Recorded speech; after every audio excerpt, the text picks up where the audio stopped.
je me sens très content d'être ici en fait, parce que moi je trouve qu'en Tunisie vous utilisez aussi une quantité importante de épices. Donc nous on utilise assez d'épices. Donc je trouve un lien entre la cuisine tunisienne et la cuisine mexicaine par rapport à l'utilisation de cumin, de la coriandre. Donc c'est bien de trouver de l'autre côté du monde quelque chose qui a un lien avec ma nourriture, avec ce que je tiens au corps, donc c'est bien. Premièrement, il faudra comprendre que la cuisine mexicaine, c'est le résultat de métissage entre l'Espagne et le Mexique préhispanique. Donc d'abord, on avait déjà des produits préhispaniques, comme les piments secs, comme l'avocat et d'autres produits.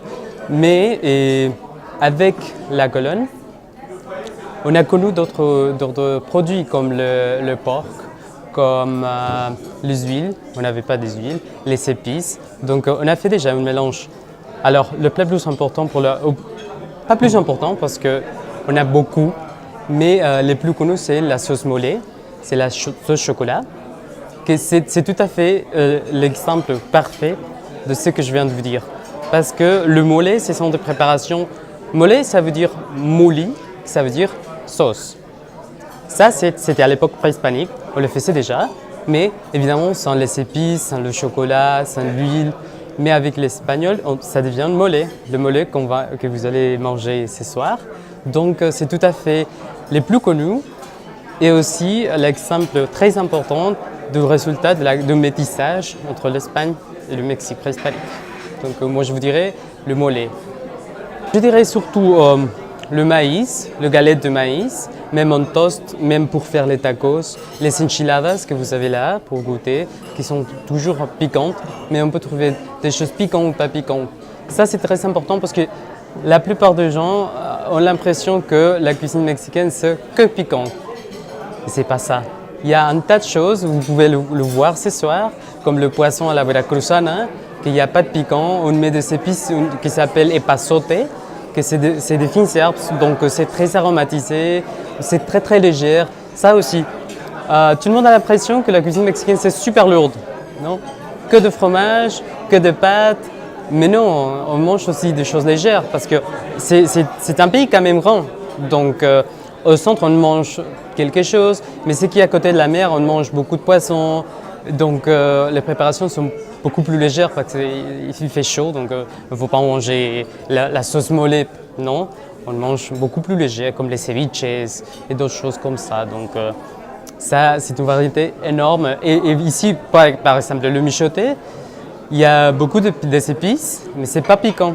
Donc si on a des épices, ça ne veut pas dire forcément que c'est pimenté. Donc on a quelque chose qui est épicé, des choses légères, des choses pimentées. On a une variété assez grande de soupes. Ici, vous avez un potage aux haricots noirs qui c'est un peu épicé, mais c'est ça. Mais on a le pozole, c'est la soupe qu'on mange dans la fête nationale, qui a un grain de maïs, ça s'appelle cacahuacintle, c'est un maïs préhispanique.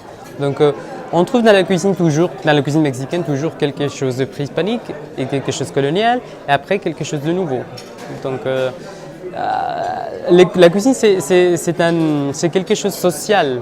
Donc ça évolue avec la société. Donc maintenant on a des influences des États-Unis par rapport aux burritos, fajitas, c'est tout ce qui est connu comme fast-food. Donc, mais ça devient partie maintenant de la cuisine mexicaine. Donc on a un métissage, un nouveau métissage maintenant avec les autres pays. Donc c'est bien. Oui, j'ai goûté évidemment le couscous. Le couscous tunisien, moi j'ai bien aimé. Je l'ai goûté ici à la cuisine. C'était excellent. J'ai goûté d'autres choses, mais l'arabe c'est difficile pour moi. Donc je ne me souviens pas forcément de nom.